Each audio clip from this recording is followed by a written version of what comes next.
Hello. Breakfast कर रहा हूँ। एक बड़े बढ़िया टॉपिक के बारे में बात करेंगे। और ये मेरे ऑरेंज जूस है। आज थोड़ा मीठा मन किया तो ले रहा हूँ। आपने ऑब्जर्व किया होगा कि जो हमारी इंडियन सोसाइटी है ना, हमारा प्रॉब्लम क्या है कि सब कुछ हम एक्सेप्ट कर लेते हैं अगर वो हमारे साथ बहुत ज़्यादा टाइम तक हुआ है तो। मतलब कोई भी चीज़ अच्छी बुरी हमारे साथ हुई है ना बचपन से या फिर अब तक जवानी में भी होती रही है। तो जब हमारा मेंटल स्टेट डेवलप भी होता है ना, मैच्योर भी होता है, तो भी हम उसको ना सवाल नहीं करते हैं, हम उसको एक्सेप्ट कर लेते हैं जस्ट बिकॉज़ वो हमारे साथ हुई है। जैसे हम किसी के साथ रिलेशनशिप में हैं काफ़ी टाइम से, तो अगर हमारे को एक टाइम के बाद ये रियलाइज़ हुआ कि भाई अब अच्छा रिलेशनशिप नहीं है, तो हम उसको बस एक्सेप्ट कर लेंगे, जानते हुए कि खराब है। हमारे पेरेंट्स मोस्टली, देखो मैं ऐसे केसेस की बात नहीं कर रहा हूँ जहाँ पर बहुत ज़्यादा फाइनेंशियल अवेलेबिलिटी है या फिर पेरेंट्स को न्यूट्रिशन की या फिर खाने-पीने की नॉलेज है, अपने बच्चों को पालन-पोषण करने की नॉलेज है। मैं उन लोगों की बात कर रहा हूँ जो मोस्ट ऑफ द इंडिया है, जो लार्जर परसेंटेज है गरीबों की, middle class, lower middle class, upper middle class भी। अपर मिडल क्लास भी क्योंकि अपर मिडल क्लास को भी न्यूट्रिशनल नॉलेज नहीं है। वो सिर्फ़ पैसा कमाते हैं, वो पर्सनल लाइफ़ पे बिल्कुल ध्यान नहीं देते हैं। अपने बच्चों को बचपन से खिला-पिला के क्या बड़ा करते हैं, चावल, दाल, पूरी, सब्ज़ी, रोटी, पराठे, तेल, मक्खन, घी, दूध, ये सब खिला के बड़ा करते हैं। उनको प्रोटीन, एक बैलेंस्ड न्यूट्रिशनल डाइट का कुछ नहीं पता है और हम पता है खाते भी कब हैं? अपना डिनर भाई 9 बजे खा रहे हैं, 10 बजे खा रहे हैं। आप फ़ॉरेन में जाके देखो, अपना ब्रेकफ़ास्ट वो जल्दी करेंगे, लंच जल्दी करेंगे और डिनर उनका 5 बजे तक हो जाता है, 5-6 मैक्स। अब जब कोई मेरे जैसा इंसान बात करता है ना इस बारे में कि हमारे इंडियन सोसाइटी में, ट्रेडिशंस में, कल्चर्स में प्रॉब्लम है कि हम भाई हमारे पेरेंट्स हमको अच्छी डाइट नहीं देते हैं या फिर हमारा जो सोशल अटैचमेंट है उसमें प्रॉब्लम है, तो लोग पता है क्या कहते हैं, यार ठीक तो है, मतलब जो हमारे हो पाए वो ठीक है। और फिर पता है क्या, जब रियलाइजेशन होगी ना उसके बाद भी वो अपना डाइट प्लान चेंज नहीं करते हैं। अगले को मालूम है कि ये जो पूरी सब्ज़ी मैं डेली खा रहा हूँ, ये जो आलू का पराठा मैं डेली खा रहा हूँ, ये जो पराठे और दही को का सेवन मैं कर रहा हूँ, अचार खा रहा हूँ, ये मेरे लिए हानिकारक है लॉन्ग टर्म में, उसको मालूम है। लेकिन उसका अटैचमेंट इतना टॉक्सिक है ना, वो छोड़ नहीं पा रहा है, ऐसे ज़बान को लग जाता है। इसी तरह है हमारा सोशल अटैचमेंट। हमारे पेरेंट्स ने हमको इस तरीके से बड़ा किया है ताकि हम हर एक बुरी चीज़ को एक्सेप्ट कर लें, हर एक चीज़ को। For example the idea of marriage.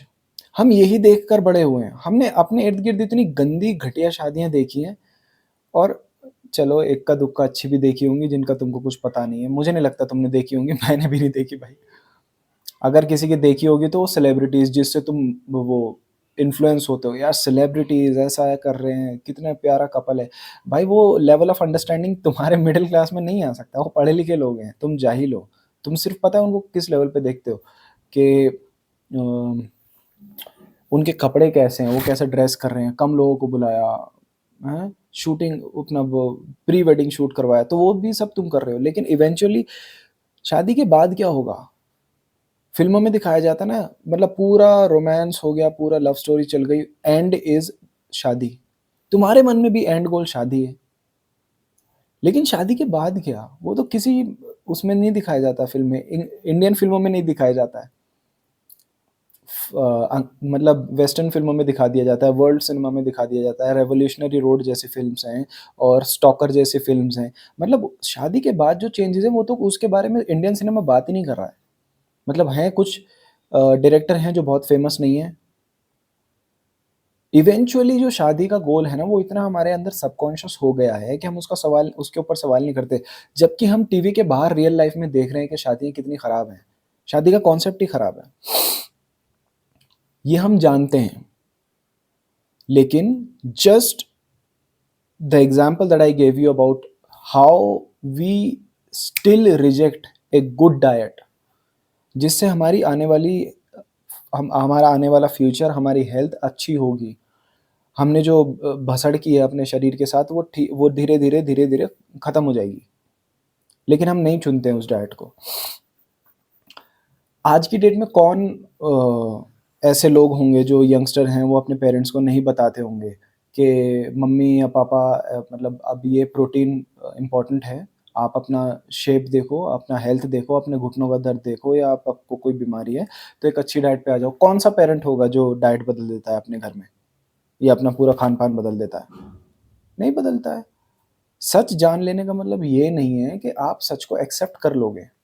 आपको समाज का, पूरे सोसाइटी का सच मालूम है, आप ट्रांसपेरेंटली देख रहे हो उसको। आपको मालूम है धर्म पाखंड है, आपको मालूम है आपके साधु, संत, बाबा, मौलवी, पादरी ये सब ड्रामा कर रहे हैं। आपको मालूम है कि आपकी सरकारें आपके साथ गेम खेल रही हैं, आपको मालूम है कि जो सारा एंटरटेनमेंट जो सिस्टम है और सारा इंडस्ट्रियलिस्ट है, वो आपको लूट रहे हैं, आपका टैक्स मैनेजमेंट आपको पूरी तरह लूट रहा है, आपका जो बॉस है आपको गुलाम बना के रखना चाहता है। ये आप सब जानते हो, आप इतने मैच्योर हो, लेकिन इतना टॉक्सिक अटैचमेंट है कि आप बस अब तो खाते आए हैं तो हमारे तो ऐसा ही होता आया है। अब ऐसा है तो शादी तो करनी ही होती है ना। अब भई क्या करें, नौकरी तो करनी ही होती है ना, क्या कर सकते हैं। तुम दुःख उठाने के लिए इतने तैयार हो, हेल्थ के मायने में तुम दुःख उठाने को तैयार हो। तुमको मालूम है तुम्हारा शराब पीना, स्मोक करना, गंदा खाना खाना तुमको बाद में बीमार करेगा और उसका खामियाज़ा तुम ही भुगतोगे ना, मैं थोड़ी भुगतूँगा। तुम भुगतोगे लेकिन फिर भी तुमको समझ में नहीं आता है। तुम शादी करने के बाद खामियाज़ा भुगतोगे, मैं थोड़ी भुगतूँगा, लेकिन तुमको समझ नहीं आता है। तुम किसी की गुलामी करोगे, तुम जीवन भर डिप्रेशन में रहोगे और एक बार जब तुम्हारी रिटायरमेंट रह जाएगी तब उसके बाद तुमको समझ नहीं आएगा क्या करूँ? क्योंकि पूरी ज़िंदगी तुमको मालूम ही नहीं था क्या करूँ, सीखा ही नहीं क्या करूँ। ये मत सोच लेना कि तुमने एक प्रोफ़ेशनल गोल बना लिया, उसके पीछे अपना जीवन खपा दिया तो तुम रिटायरमेंट के बाद बड़े खुश रहोगे, नहीं। फिर तुम बड़ी बेचैनी में अपने उल्टे दिन गिनोगे, डिप्रेशन में जाओगे। इंडिया में मोस्टली जितने लोग रिटायरमेंट ले लेते हैं ना, उसके बाद वो बहुत ही जल्दी मर जाते हैं, बहुत ज़्यादा बीमार पड़ जाते हैं एकदम से। क्योंकि कॉन्शियसली उन्होंने कभी काम नहीं किया अपने वर्किंग सर्विस के दौरान। वो सिर्फ़ एक गुलामी सिर्फ़ इस पर्पज़ से करते रहे कि मेरे को ना तुरंत से अपने घरवालों को पैसा प्रोवाइड करना है, अपने बच्चों को स्कूल भेजना है, एक घर खरीदना है, एक गाड़ी खरीदनी है, ये फाइनेंशियल गोल फलाना। वो कॉन्शियसली खुश नहीं है, उसको आनंद ही नहीं आ रहा है, वो बस एक गोल के तहत काम कर रहा है और जब वो गोल खत्म हो गया, वो रिटायर हो गया, अब उसको कुछ पता नहीं इसलिए तो इंडियंस साफ़ हो जाते हैं तुरंत, थोड़े टाइम बाद रिटायरमेंट के या बीमार पड़ जाते हैं, बेड पकड़ लेते हैं। हुँ? इतना सोशल अटैचमेंट कि तुम रिकॉग्नाइज़ करने के बावजूद उस पैटर्न को तोड़ नहीं पा रहे हो, तो तुम्हारे से बड़ा गधा कौन हो सकता है? अपनी अपनी सैडनेस के ज़िम्मेदार तो तुम भी हो ना, समाज तो है। समाज तो है, समाज को तो हम बिल्कुल कह नहीं सकते, लेकिन इंडिविजुअली तुम भी तो ज़िम्मेदार हो। भई मैं हमेशा पूरी ज़िंदगी अपनी समाज को गालियाँ देता रहूँ और मैं खुद एक्शन ना लूँ, उससे क्या फ़र्क पड़ेगा? मैं तो दुखी रहूँगा ना। मैं ना दूँ समाज को गालियाँ लेकिन मैं अपने लिए एक्शन ले लूँ, तो मैं खुशी में रहूँगा। मैं खुश रहूँगा, मैं नहीं करूँगा वो सारे पैटर्न फ़ॉलो जो समाज मेरे को करवाना चाह रहा है, जो मेरे पेरेंट्स मेरे को करवाना चाह रहे हैं। हैं? बहुत सारे लोग तो आके बोल देते हैं, "अरे! तू अच्छा खाना नहीं खाता, प्रोटीन ले रहा है, ये क्या होता है? इससे तो बीमार हो जाते हैं।" यार इतनी जाहिलियत है ना, शादी नहीं करेगा, अकेला मर जाएगा, दुःख क्या कौन शादी कर रहा है नेचर में? तुम इतने समाज के साथ ऐसे गठरी में बंध गए हो क्या? तुमको हर चीज़ जो समाज समाज से अलग हो रही है, वो बुरी ही लग रही है। तुमको मालूम है ना कि समाज का पैटर्न इंसान ने ही बनाया है, इसका नेचर से कोई लेना-देना नहीं है। तो अगर कोई समाज को फ़ॉलो नहीं करेगा, इसका मतलब ये नहीं कि वो नेचुरली अनहैप्पी हो जाएगा। वो तब अनहैप्पी हो सकता है जब वो समाज को छोड़ दे और तब भी उसकी समाज से एक्सपेक्टेशन लगी रहे। लेकिन मेरी तो कोई एक्सपेक्टेशन नहीं है। हुँ? जानने के बावजूद अभी रिसेंटली जब मैं दिल्ली में रहता था, मेरे घर पे कुछ गेस्ट्स आए थे। तो मतलब हिंदूज़ उनका दोनों जो थे उनमें से एक कन्वर्ट हो चुका था दूसरे रिलीजन में, मैं नहीं बताऊँगा किस रिलीजन में और एक था हिंदू मतलब जो कन्वर्ट हो चुका था वो भी ये हिंदुइज़्म से कन्वर्ट हुआ था। दोनों सेम कास्ट के थे, दोनों रिलेटिव्स थे, बहुत ही क्लोज़। तो एक हो गया कन्वर्ट, एक नहीं हुआ कन्वर्ट। एक कह रहा है कि जो कन्वर्ट हो गया वो कह रहा है कि भाई इसमें कुछ नहीं रखा जब हिंदू समाज ही आपको इतना लताड़ रहा है, लोअर कास्ट होने की वजह से, तो आपके सारे ब्राह्मण और क्षत्रिय सारी वैल्यू ले जाते हैं, आपको कुछ नहीं मिलता। तो इससे बढ़िया तो कन्वर्ट हो जाओ, मतलब कम कम से कम वहाँ पे कास्ट के नाम पे इक्वालिटी तो मिलेगी, कास्ट के नाम पे डिफरेंशिएशन तो नहीं होगा, जो कि हिंदुइज़्म में होता है, उसको नकार नहीं सकते।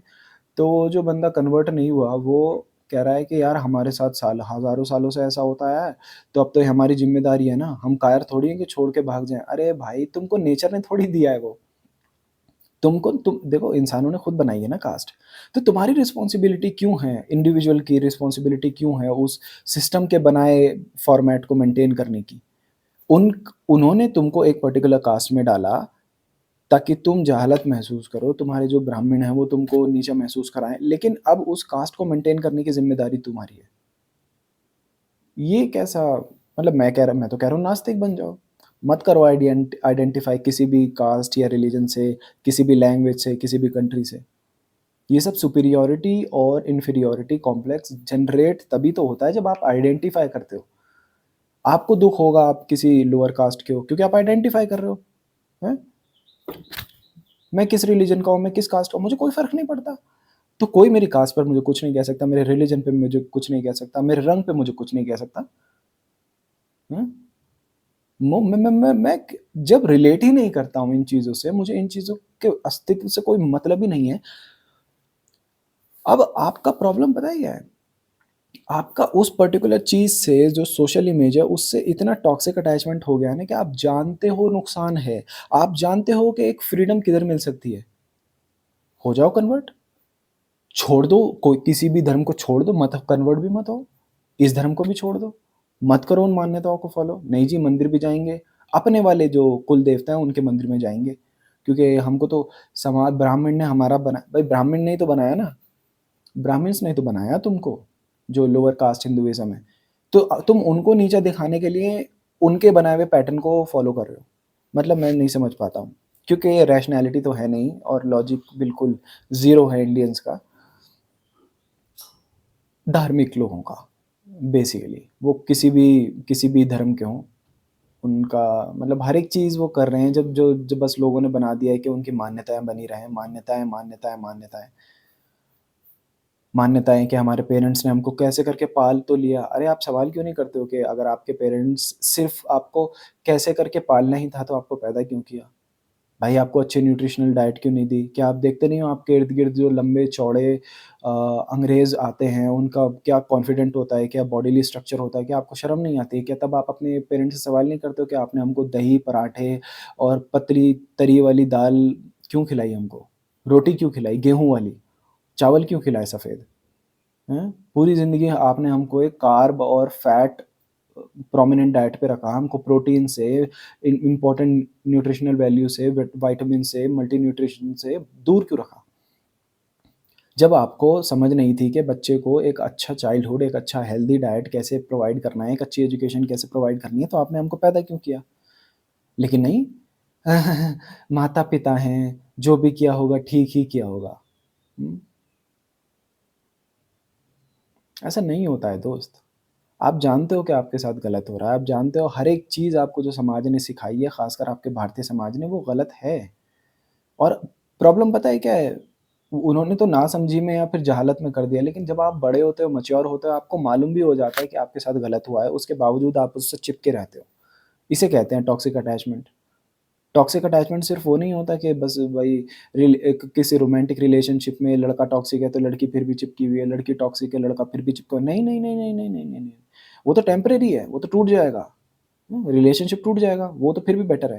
लेकिन आपका जो टॉक्सिक रिलेशनशिप है पूरे समाज के साथ, अपने डाइट प्लान के साथ, क्योंकि छुटकारा देती है ना वो डाइट। लंबे लॉन्ग टर्म में भले ही वो आपको बेड रिडन कर दे, वो आपको कैंसर दे दे, जो जिस तरीके की बीमारियाँ। आपने देखा है ना इंडियंस को थोड़ी 50-60 की एज के बाद वो कैसे हो जाते हैं। कंपेयर करो अंग्रेज़ों से, हैं? अंग्रेज़ अपने बच्चों के पे कभी डिपेंड नहीं करते, वो एक अच्छी खासी एज के बाद भी ट्रैवल कर रहे हैं, अपना ध्यान रख रहे हैं, अपना खाना खुद बनाते हैं, मेड्स नहीं रखते। इंडियन मेड्स भी रखते हैं। मतलब गुलामी की वो जो वो थिंक थॉट पैटर्न है ना, वो इतना घुसा हुआ है इंडियंस के अंदर कि वो काम बहुत ज़्यादा करेंगे, अपने आप को इतना बिज़ी कर लेंगे कि अब उनको मेड की ज़रूरत पड़ रही है। गुलामी तो रखना है ना, आपको मेड ही रखनी है। थोड़े से पैसे आ जाते तो अब आप मेड रख लेते हो उसको, अब आप उसको ग्लोरीफाई करते हो। क्या मिलेगा बहुत ज़्यादा पैसा कमा लेने से? क्योंकि आपके पेरेंट्स ने आपको सिखा दिया बस पैसा, पैसा, अपनी लाइफ़ एन्जॉय मत करो। नहीं, नहीं, नहीं, नहीं, नहीं। खाना बनाना एन्जॉय मत करो। वो जो आपका बहुत इम्पोर्टेंट पार्ट है दिन का, वो आप किसी और के हाथ में सौंप दो। मेड से बनवाओ, हाउस हेल्प रख लो। आपको मालूम है कि खाना बनाना कितना मेडिटेटिव होता है? आपको मालूम है कि अकेले अपने साथ टाइम स्पेंड करना कितना मेडिटेटिव होता है? करो कोशिश, किचन में जाओ, सफाई करो, म्यूज़िक लगाओ, लाइट डिम करो, खाना बनाना शुरू करो। 1-2 घंटा स्पेंड करो अपने साथ टाइम, अकेले रहना शुरू करो। लेकिन नहीं, आपको तो भीड़ में आपका लाइफ़ इतनी डल है ना, इतनी मोनोटोनस है, उसमें कोई एक्साइटमेंट नहीं है, कुछ एक्साइटमेंट नहीं है। आप एक मोनोटोनस वे में, एक मोनोटोनस पैटर्न में लाइफ़ जी रहे हो, आप सवाल नहीं उठा पा रहे हो। पता है मैं कितना एन्जॉय कर रहा हूँ, मुझे यहाँ पे 4 महीने हो गए हैं। मैं इतना एन्जॉय कभी नहीं किया। मैं बिल्कुल अकेला रहता हूँ, लाइट डिम करके खाना बनाता हूँ, चलो ब्रेकफ़ास्ट दिखाता हूँ। यार मेरे ना बॉडी में बहुत पेन हो रहा है, क्योंकि बहुत दिन बाद मैं जिम गया था। ये लो भाई, ये है भाई का ब्रेकफ़ास्ट, 5 अंडे, और तब से मैं खा नहीं रहा हूँ, ठंडे हो गए होंगे। ये बड़ा इंटरेस्टिंग सा है आइडिया मामला। ये क्या है, ओट्स हैं, और ये कोकोनट बिस्किट है, क्योंकि मुझे थोड़ा मीठा खाने का मन कर रहा था। ग्रेप्स डाले हुए हैं, उसके ओट्स में 2 बनाना मिले हुए हैं, पीनट बटर मिला हुआ है, चॉकलेट फ्लेवर। ये पीनट डाले हुए हैं मैंने अलग से, और अंदर भी मिले हुए हैं, मतलब टोटल 70 ग्राम होंगे, और कोकोनट पाउडर भी है। ये मेरा ऑरेंज जूस है। एक सेकंड, मैंने इस पे लाइट लगा रखी है तो हिल ना जाए, इसलिए मैं थोड़ा स्लो मूव कर रहा हूँ। भाई साहब, क्या क्या करना पड़ता है ना यार रिकॉर्डिंग करने के लिए। क्या क्या करना पड़ रहा है मुझे तुम्हारे लिए, तुमको मैं ठीक सी बात बता दूं। ले भाई,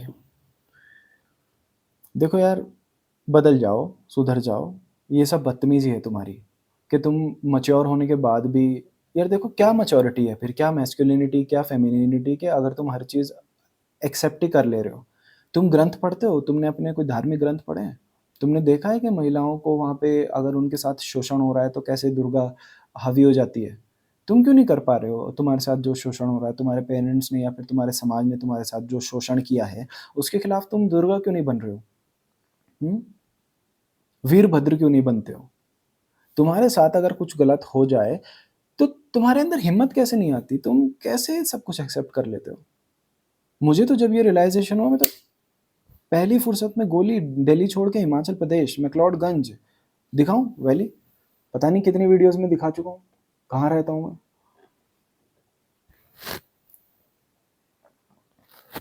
ये देखो भाई, यहाँ रहता हूँ। ये मेरा स्टडी टेबल है, यहाँ खाना भी खाता हूँ। हुँ, ये मेरी वैली है। सामने देखो क्या बढ़िया बादल आ रखे हैं। ये लाइट भी दिख रही होगी आपको, लाइट लगा रखी है, क्योंकि मैं लाइट डिम करके रहता हूँ यार। अब पता नहीं मैं ब्लर आ रहा हूँगा या कैसा आ रहा हूँगा, बट ठीक है यार, जो भी है।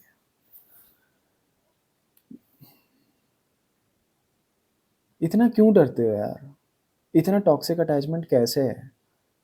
सेम टॉक्सिक अटैचमेंट है उस लड़की जैसा जो अपने बॉयफ्रेंड को जानती है कि गलत आदमी है, गलत इंसान है, मेरे साथ गलत कर रहा है, लेकिन फिर भी उसके साथ चिपकी हुई है, क्योंकि उसको अकेलेपन से डर लगता है, या फिर वो इतना दे चुकी है, उसको इतना इन्वेस्ट कर चुकी है। तो ये डिपेंडेंसी क्रिएट मत करो, और मत करो। जितना और करते जाओगे उतना और बंधते जाओगे। मुझे मालूम है मुश्किल है, लेकिन एक बार मन में ठान ली तो हो गया। बस एक दिमाग के अंदर एक स्टेप लेने की ज़रूरत है, एक करेज की ज़रूरत है। तुम्हारे पास बहुत पैसा है भाई, बहुत पैसा है तुम्हारे पास, तुम बहुत पैसा कमाते हो, झूठ मत बोलो। मैं 10,000 रुपए खर्च करता हूँ महीने का यहाँ पर, सिर्फ़ 10,000 रुपए खाना, रेंट, बिल मिला के सब कुछ।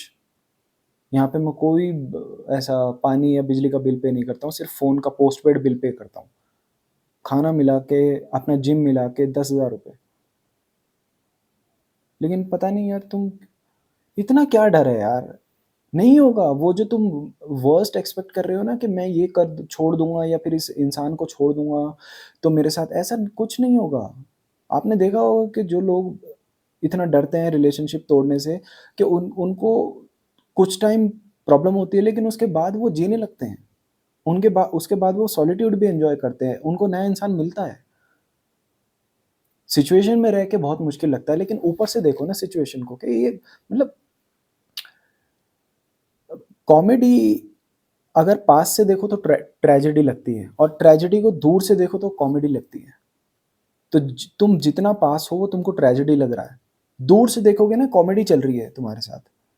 और जब तुम मेरी तरह दूर हो जाओगे ना, तुम्हें हंसी आएगी, ये कैसे एक्सपेक्ट कर सकते, क्योंकि ये कि कोई इंसान मेरे इमोशंस को कैसे कंट्रोल कर सकता है। वो अच्छा इंसान नहीं है, फिर भी मैं उससे कंट्रोल हो रही हूँ या हो रहा हूँ। ये शादी मेरे लिए अच्छी नहीं है, लेकिन फिर भी मैं करना चाह रहा हूँ या करना चाहती हूँ। ये डाइट मेरे लिए अच्छी नहीं है, लेकिन फिर भी मैं करना चाहता हूँ, करना चाहती हूँ।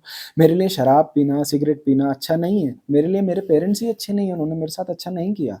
मैं उनसे सवाल पूछने की बजाय उनके पैर दबा रहा हूँ।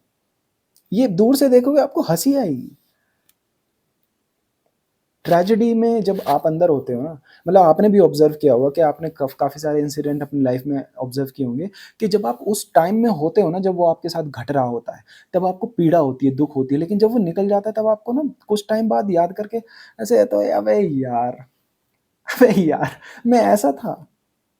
ऐसा ही है दोस्त, अभी भी आप उस जाल में फंसे हुए हो, निकल जाओ। पता है जब आज़ादी का स्वाद चख लोगे ना, तो अरे बेटे, अरे बेटे, आज़ादी का स्वाद चख लोगे ना तो भाई हंसी आएगी। जो भी तुमने अपनी लाइफ में किया, जो भी तुमने अपनी लाइफ में एक्सेप्ट कर लिया बिना सवाल किए, क्योंकि तुमने देख के सीखा है ना। रोमांस भी तुम देख के सीखते हो ना। तुमको ये नहीं बताया जाता है कि शादी के बाद या रिलेशनशिप में आ जाने के बाद ये लड़की या लड़के को हासिल करने के बाद में क्या होता है। तुमने उतना देखा कि बस हाँ भाई पट गई, फिल्म में पट गई, पट गया है, रिलेशनशिप में आ गए, एंड फिल्म दी एंड हो गया। अरे रिलेशनशिप में थे, बड़ी प्रॉब्लम आ रही थी, बहुत प्यार करते थे, शादी हो गई, दी एंड। उसके बाद का नहीं दिखाते हैं कोई। भाई उसके बाद भी लाइफ होती है, होती है उसके बाद लाइफ, समझो ना। तुम शादी का जोड़ा पहनने के लिए और धूम धड़ाका करने के लिए शादी नहीं कर रहे हो, उसके बाद जीने के लिए शादी कर रहे हो। तुम उसको देख ही नहीं रहे हो। एक दिन में थोड़ी शादी समाप्त हो जाती है, वो तो पूरी जिंदगी चलती है। बाकी आपकी मर्जी है। मैं तो ब्रेकफास्ट करूंगा। चलो बाय।